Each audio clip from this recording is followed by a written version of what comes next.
Think about what happens when you read a book. You take in information with your eyes, you process it in your mind, and finally, you output your thoughts by writing them down.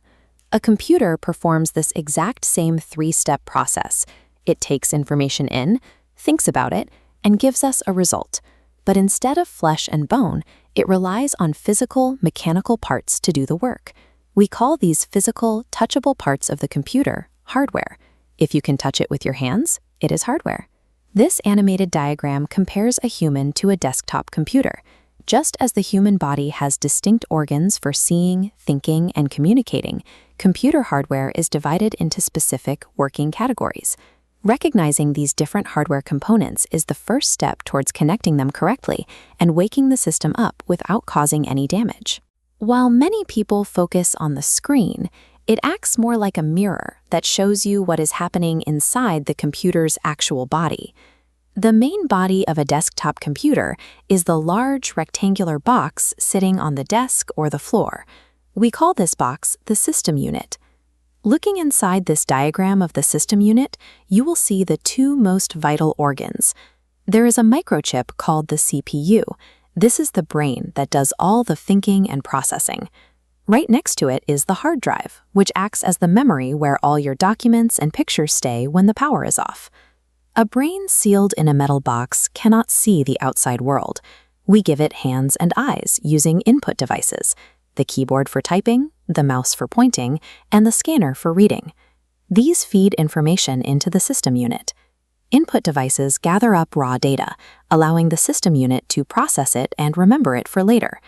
Once the computer finishes thinking, it shares results using output devices. The monitor displays pictures, and a printer produces paper copies. To talk to computers worldwide, it uses communication devices, like a network router, connecting to the internet. If you look at all these tools, the keyboard, the monitor, the printer, they all live on the outside of the main body. Because they sit on the outer edge, we call them peripheral devices. Every peripheral limb must be physically connected back to the system unit. We do this by plugging cables into matching ports, like the rectangular USB slots for the mouse or wider video ports for the monitor. Without these physical cable connections, the computer's brain is isolated and unable to perform any work. Once you have connected all the parts to the main body, the machine is ready. We call the startup process booting. When the machine is completely powered off, we perform a cold boot. First, you switch on the electricity at the wall socket. Then you press the power button on the front of the system unit. You will notice physical signs of life immediately. You will hear the internal cooling fans spin up, and the screen will light up as the system begins to load. If a computer is already awake but stops responding, you can force it to restart. This is known as a warm boot. Following this physical sequence ensures the computer has the power it needs to safely begin its work. When you are finished with your work, you must put the machine back to sleep properly. You must never simply switch off the wall socket or pull the plug while the machine is running. Cutting the power abruptly can scramble your information or ruin your files.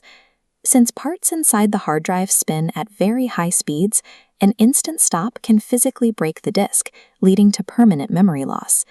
Instead, we use the computer's software to perform a safe shutdown. You click the Start button on the screen, select Power, and choose Shutdown. You will see a progress wheel while the system safely closes your files. This is where you practice patience. Wait until the screen goes completely black and the machine goes silent. Only then is it safe to switch off the electricity at the wall socket. By connecting the parts correctly and following the right steps to start and stop the system, you keep the equipment in good working order and keep your files safe.